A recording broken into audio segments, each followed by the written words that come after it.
అసలు పవన్ కళ్యాణ్ గారు ఏం మాట్లాడుతున్నారో ప్రజలకి కన్ఫ్యూజ్ అయిపోతున్నారు. పిఠాపురానికి వెళ్ళాడు నిన్న. నేను క్షమాపణ చెప్పాను, మీరెందుకు చెప్పరని అడుగుతాడు. అప్పుడెప్పుడో అమ్మాయిల రేపులు జరిగినప్పుడు గమనించాను, బెత్తం దెబ్బలతో సరిచేద్దామంటాడు. ఇప్పుడు మనుషుల్ని చంపేసి క్షమాపణలతో సరిచేద్దామంటాడు. క్షమాపణలు కాదు, తప్పు చేసిన వాళ్ళకి శిక్ష పడాలి. ఆ తప్పు రిపీట్ కాకుండా చూసుకోవాల్సిన బాధ్యత నీకుంది. ఎందుకంటే ఈరోజు ప్రభుత్వంలో నువ్వు ఉన్నావు, డిప్యూటీ సీఎంగా నువ్వు ఉన్నావు. ఉండి కూడా క్షమాపణలు బెత్తం దెబ్బలు అంటావు. మొన్న ఈ మధ్య కడపకు వచ్చినప్పుడేమో ఎవడు తప్పు చేసినా నేను ఒప్పుకోను, తాట తీస్తా, తోలు తీస్తా, అంతు చూస్తా అని మాట్లాడావు. మరి తప్పు చేసిన వాళ్ళు ఈరోజు చైర్మన్, అడిషనల్ ఈవో, ఎస్పీ అని నువ్వే చెప్తున్నావు కదా. మరి ఎందుకు వాళ్ళ తోలు తీయట్లేదు, వాళ్ళ అంతు చూడట్లేదు, వాళ్ళ తాట తీయట్లేదు? మళ్ళీ పెద్ద పెద్ద డైలాగులు చెప్తున్నారు. నిన్న మీటింగ్లో నేను పిఠాపురంలోనే అనుకుంటా, కులం పేరుతో ఎవరైనా తప్పించుకోవాలని చూస్తే నేను చూస్తూ ఊరుకోను అన్నాడు. మరి ఈరోజు బిఆర్ నాయుడు గారిని, వెంకయ్య చౌదరి గారిని, సుబ్బారాయుడు గారిని శిక్షించడానికి ఏ కులం చూసి నువ్వు భయపడి ఆగిపోతున్నావు అని అడుగుతున్నా. నీ పక్కన నిన్న పిఠాపురంలో ఉన్నాడు పంతం నానాజీ, ఒక డాక్టర్ కమ్ ప్రొఫెసర్ అయిన ఒక ఎస్సీ మేధావిని గూబ పగలగొడితే నీ కులమని ఆపేస్తావా? శిక్షించకుండా, కేసు పెట్టకుండా? మళ్ళీ పెద్ద పెద్ద డైలాగు, కులం చూసి నేను భయపడను అని. ఆ రోజేమో జరగని తప్పును జరిగినట్టుగా లడ్డూలో కల్తీ జరిగిందని కాషాయ వస్త్రాలు వేసుకొని తిరుపతిలో నానా హడావిడి చేశారు. ఈ రోజేమో తప్పించుకొని తిరుగుతూ క్షమాపణ చెప్తే చాలంటారు. మీ ద్వంద్వ వైఖరి చూస్తున్నారు.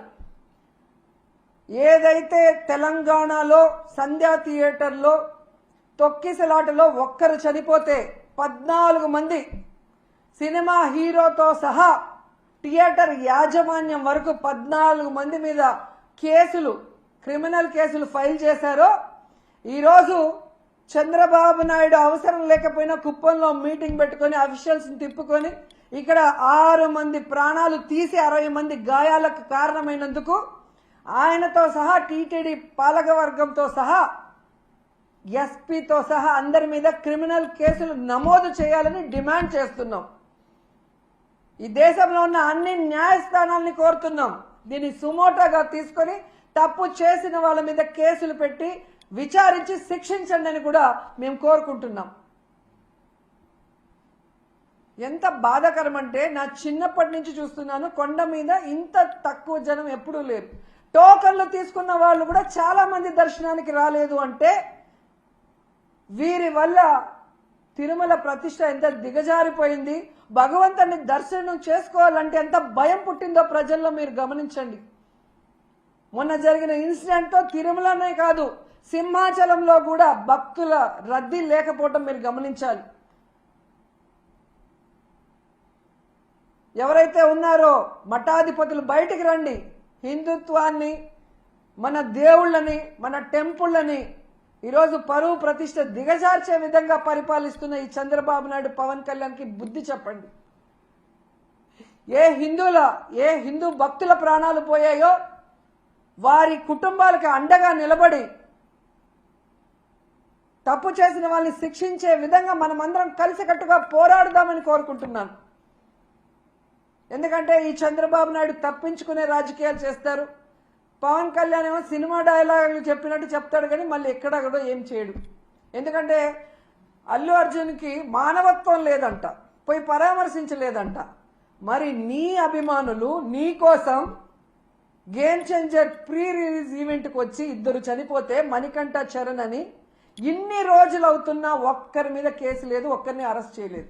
నిన్న నువ్వు పిఠాపురానికి వెళ్ళి ఆ కుటుంబాన్ని పిలిపించి కూడా వాళ్ళని కలవకుండా, వాళ్ళని పరామర్శించకుండా వాళ్ళని అవమానించావు.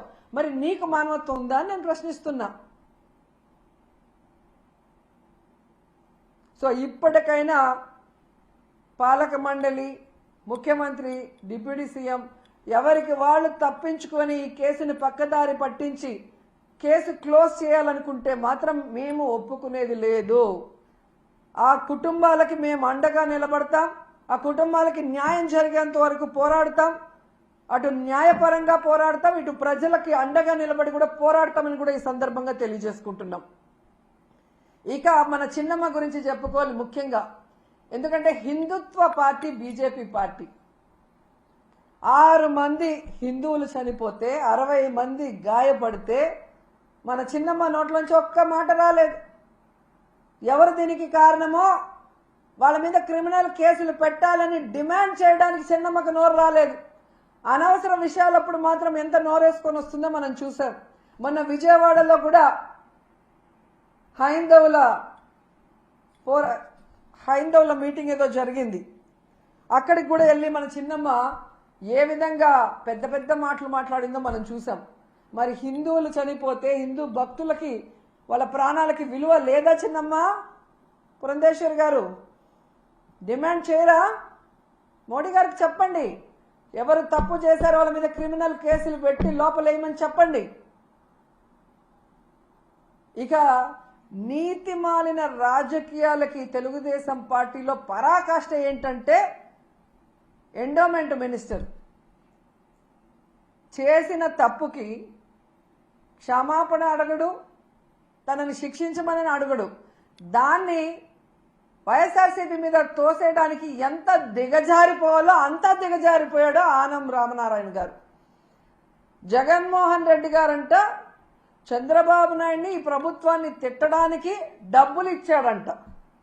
మరి జగన్మోహన్ రెడ్డి గారు హాస్పిటల్కి రాకముందే ఏబిఎన్లో మీ క్లోజ్ ఫ్రెండ్ రాధాకృష్ణ గారు ఆయన ఛానల్లోనే ఎన్ని బూతులు తిట్టారు ఈ ప్రభుత్వాన్ని, ఈ పాలక మండలిని మీరు చూడలేదా? రాధాకృష్ణ గారికి మేము డబ్బులు ఇస్తే తిట్టారా మీ ప్రభుత్వాన్ని? మిమ్మల్ని ఎన్టీవీలో ఎంత ఘోరంగా తిట్టారు ఈ ప్రభుత్వం చేసిన ఏర్పాట్లు కానీ ప్రజల ప్రాణాలు ఎలా తీశారన్న విషయాన్ని. మరి ఎన్టీవీ వాళ్ళకి మేము డబ్బులు ఇస్తే మిమ్మల్ని తిట్టారా? ఇక మీ పసుపు ఛానల్ ఈటీవీ,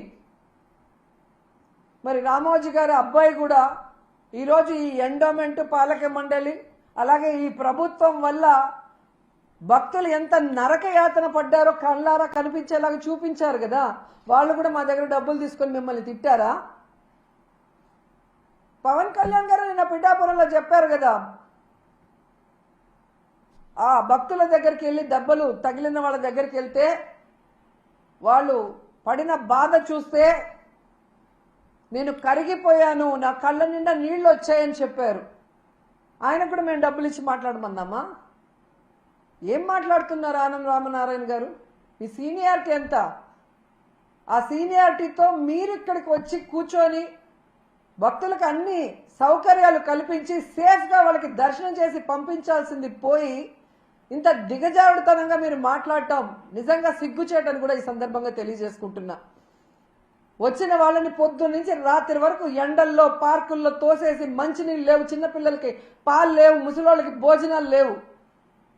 టోటల్ ఫెయిల్యూర్ మీ ప్రభుత్వం. మీరు ఇంకా ఎవరి మీదో చెప్పి తప్పించుకోవాలి అనుకుంటే ప్రజలే మీకు బడిత పూజ చేస్తారని కూడా ఈ సందర్భంగా తెలియజేసుకుంటున్నాను.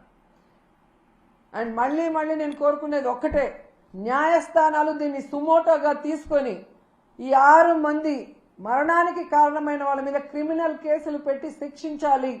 మళ్ళీ ఇది పునరావృతం కాకుండా చూడాలి. తిరుమల ప్రతిష్ట పరువు దిగజార్చకుండా కాపాడుకోవాల్సిన బాధ్యత అందరి మీద ఉందని కూడా కోరుకుంటున్నాను. లేకపోతే ఈ విషయంలో రాద్ధాంతం చేస్తారు. ఈ విషయంలో ఎందుకు స్వామీజీలు గారు మిగతా వాళ్ళు హిందుత్వ సంఘాలు మాట్లాడలేదు మేడం? ఎంతసేపు జగన్ గారి మీద పడి ఏడవటానికి వీళ్ళందరూ. మరి ఈరోజు ఎక్కడికి పోయారు? ఆ స్వామీజీలు ఎక్కడికి పోయారు?